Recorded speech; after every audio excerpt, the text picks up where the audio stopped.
everybody, it's Kira and welcome back to my channel. So today I have my June wrap up and haul for you guys. We'll just dive right into, we'll start with the haul section first. So first up is A Song of Wraiths and Ruin by Roseanne A. Brown. This is an amazing fantasy book and I will talk about it more in a little bit because I did finish reading it this past month.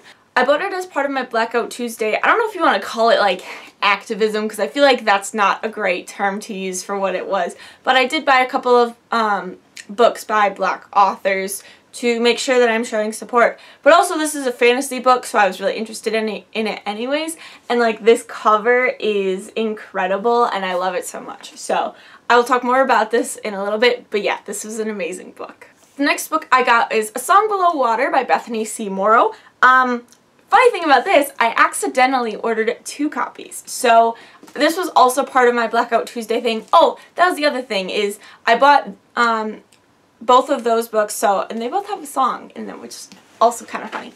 But I bought both of them through bookshop.org, which helps support small bookshops, and so I made sure to buy them from Black-owned bookstores as well. So covering a bunch of different bases there, which is great. I will talk about this book in next month's wrap-up because I finished it in the month of July. But it's pretty interesting. This cover is also like amazing and I love it a lot. The reason I have 2 copies is I ordered the first copy, but then like I thought that my computer glitched and that it hadn't actually gone through and I hadn't gotten a confirmation email. So then I went through and ordered the copy again, and then I got a confirmation email for both of them and they couldn't like cancel the order, so I just decided I'm just gonna keep both of them. I'll do something with this extra copy, I'm not quite sure what. But this is about 2 best friends. One is a siren and one is something that we don't really know, but it's really just about them trying to figure out and navigate this magic world.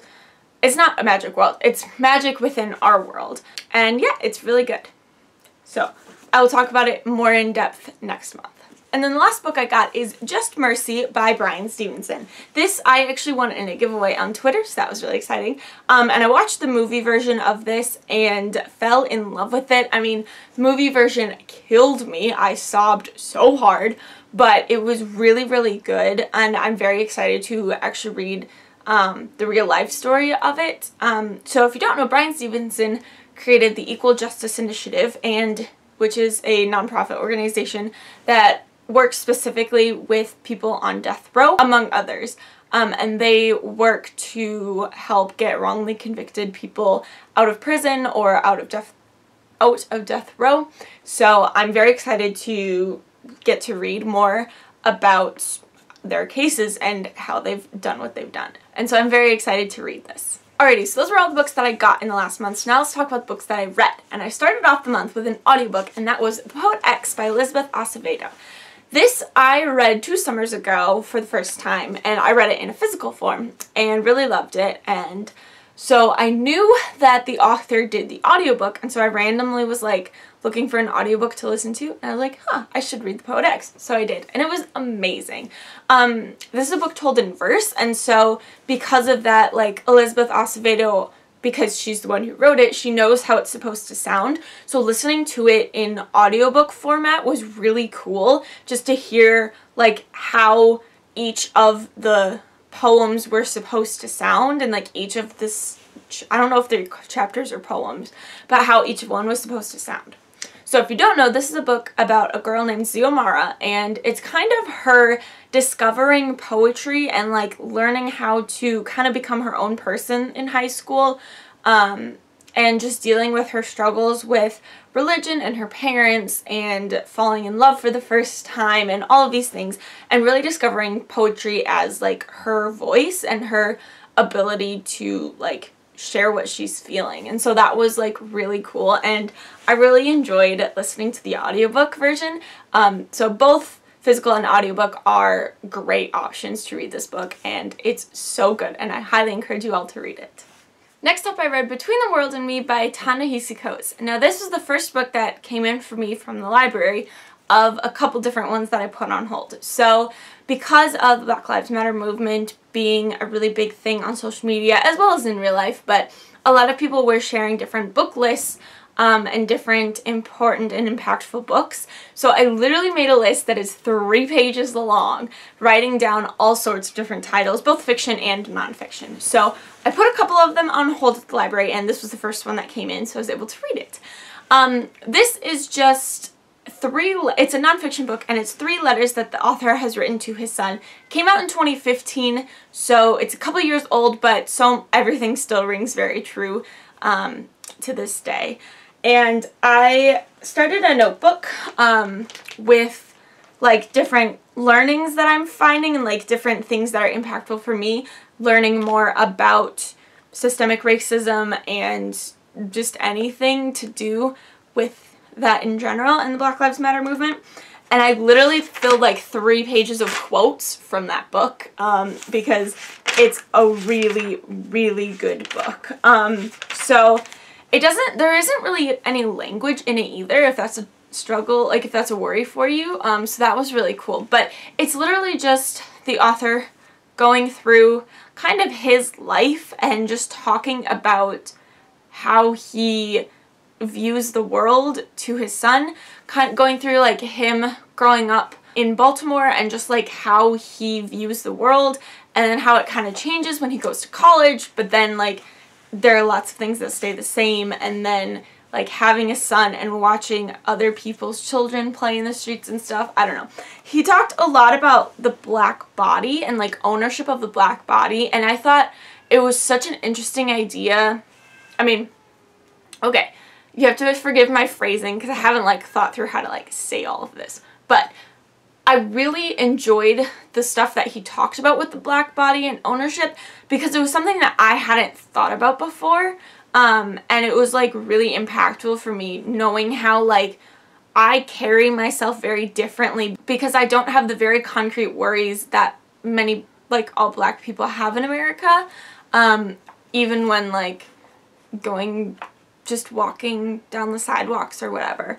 So there was a quote that I really liked. Let me find it. Okay, so on page 132, the other thing about this book, really quickly, is like it's physically like very small. Like it's like 150 pages or something, and it's like physically very small. So it's very easy to read, and I encourage you to read it and use it to bring people into reading Black literature.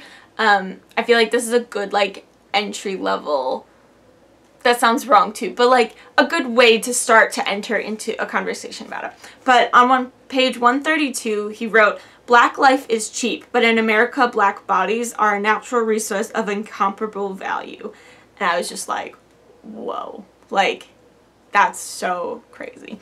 Like I said, there's so many quotes from this book that were really good, and I really want to get my own copy of the book now, and I encourage you all to read it if you have not. Next up, I read another audiobook, and that is With the Fire on High by Elizabeth Acevedo. So I knew that she narrated the audiobook, and so I was very excited to read this. I didn't really know anything going into it, because I'd read the Poet X before, so I knew what I was getting when I went into that audiobook. But With the Fire on High, I didn't know anything about it, and it was so much fun. So this book is about a girl named Imani, and it's her senior year of high school, and she loves cooking. This book focuses a lot on cooking and what it means to cook in a lot of ways. So normally when Imani cooks, she just kind of uses her natural talent and just kind of like throws things together and creates something. But then she ends up taking a culinary class in high school and kind of learns the importance of like following the directions and really like what it means to like cook for a big group of people, because normally she only cooks for like her family. And it's just her like exploring more of what it means to like take ownership of her abilities and to like hone them into something she can like really use to benefit both herself and other people.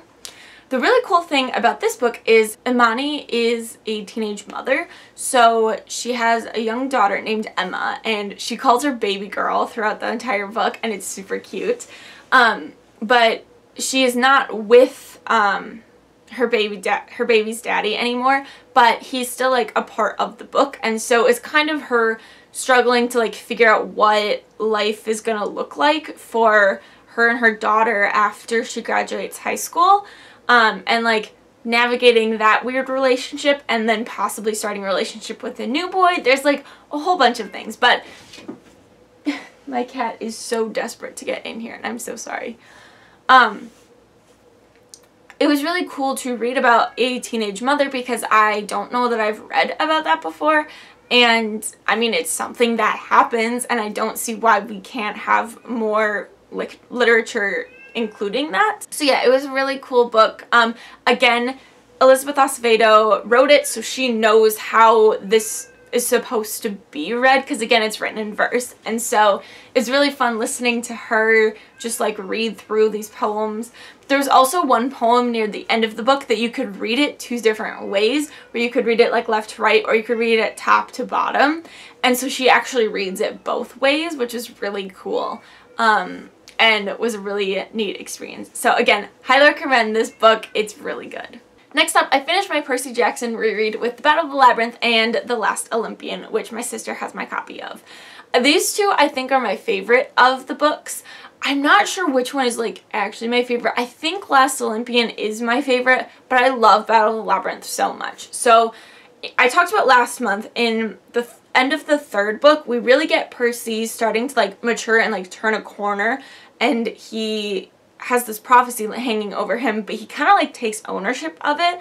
And so books 4 and 5 are really him like learning and growing more and like figuring out what is going on with Kronos. And I actually really enjoyed learning more of Luke's story in the 5th book. I feel like it's really interesting, like parallel to Percy's story, just like watching Percy find out more about Luke and like start to understand his mindset a little bit and like how he could turn to be working with Kronos.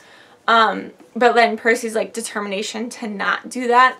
It's really fun in Labyrinth. Rachel Elizabeth Dare is so great. I love her character. So it's really fun in this book, like watching them. Also, the Labyrinth is so cool. And again, reading these now with the knowledge that we might get a TV show version of like these books, hopefully, if the show stays on and gets 5 seasons. So again, like reading it with that mindset of like imagining these as a TV show, I was like, these are so cool. The Labyrinth, I like, is gonna be amazing. I'm sure they'll do it wonderfully. And yeah, I mean, book 5, like there's so many things that happen in book 5 and it's crazy. So I'm very excited for the TV show to come out on Disney+. As always, rereading Percy Jackson is just a joy and I love it so much. After that, I read another audiobook, and that was Aurora Rising by Amy Kaufman and Jay Kristoff. And can I just say, nobody told me what this book was actually about. The only thing I remember from when it came out, like last year, 2 years ago, I think last year, was it was something to do with like somebody's dad was a space pilot and they were like trying to live up to their expectation, and like that's in there a little bit, but there is so much more that goes on in this book that nobody ever talked about when it was first coming out. So I'll try and explain what's happening. So it is a sci-fi series, and it's the beginning of a sci-fi series, and we follow a bunch of different main characters. Most of them are from the Aurora Legion like academy, so it's like a space training academy, and so most of them are like the last to get picked. Once they graduate, they're supposed to like get picked to go into different like squads, like different teams, and this is like the last of each of their different like specializations. And so they all end up on this one team. But then you throw in this new character. So Tyler is the leader of this like squad, and he is supposed to be this great leader, but he ends up missing the draft, which is when they were supposed to pick people. And that's because he ends up going and rescuing this girl named Ari. Now, Aurora, or Ari, you find out is actually 200 years out of time. She lived 200 years ago, and she was supposed to be sent to help colonize this planet.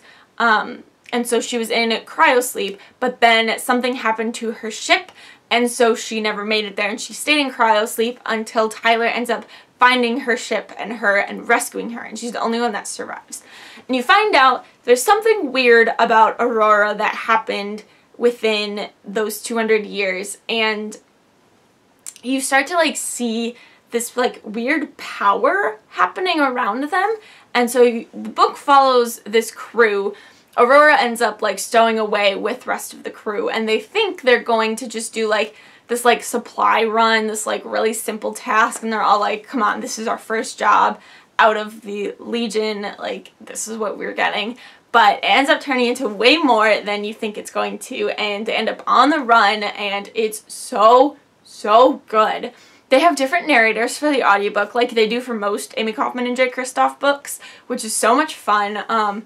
And there's voices that you recognize if you read their other books and listen to their other audiobooks. They have different actors come back, which is always really fun. Not the characters themselves coming back, but like the actors come back. And so like the voice for Aurora is also the voice of Sophia in Their Fractured Light, which is Amy Kaufman and Megan Spooner.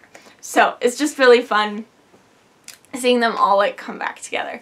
So this book is super fun, full of like really interesting surprises, good team bonding. I mean, if you love a found family like I do, this book has got it, because it's these people who all kind of start to come together. There's a little bit of romance in it, but there's a lot of just like really good jokes. It's so fun. And then you get the start of this overarching storyline about these like ancient powers, and like it's so good, and I really recommend it to anybody who likes sci-fi. Alrighty, now we finally get to talk about A Song of Wraiths and Ruin. And this book I feel like is hard to explain, so I was reading through like the inside flap to see what information you get in here. So it's a fantasy book. It's set during this celebration called Solstasia. That's why I've been saying it anyways. I don't know if that's how you pronounce it or not. But set during Solstasia. And you follow two main characters. So the first one is named Malik, and he has an older sister and a younger sister. And they are coming into the city for Solstasia as refugees, basically as illegal refugees. And they're trying to like help start making a better life for themselves, and then hopefully one day send for their mother and grandmother. But Malik's younger sister ends up getting abducted by this ancient evil spirit, and he tells Malik that the only way to get your sister back is if you kill the princess. And so Malik ends up entering in this big competition that always happens at Solstasia, because it allows him to get closer to the princess and try and kill her. But then you also follow the princess, who's named Karina, and her mother, the queen, has just been assassinated, and so she figures out that there is like a spell that she can do, but she needs the heart of a dead king. And so she decides that the prize for winning the Solstasia competition is to become married to her and therefore become the king. And so she decides she needs to kill whoever wins this competition. And so you set these two characters on this crazy collision course where they're both secretly trying to kill the other, but neither of them know it. And you have them also just learning more about their history and their world, and the way the magic system works in this world is so cool. I love it so much, and I need the second book like immediately. This is an amazing book. Both characters also deal with, I don't want to say like mental illness exactly, but Malik definitely has like panic attacks and anxiety, and Karina gets these migraines constantly, and like those are just like parts of their lives. And you find out like there's magic connected to like both of those occurrences, but this book doesn't shy away from talking about those struggles that they're going through. And actually, this book has a trigger warning in the very beginning of it, which I think is really cool and needs to be normalized and happen more often. So, I'll just read a note from the author. Please note this book depicts issues of mild self-harm ideation, fantasy violence, emotional and physical abuse, anxiety and panic attacks, parent death, and animal death. I've done my best to approach these topics with sensitivity, but if you feel this kind of content may be triggering, please be aware.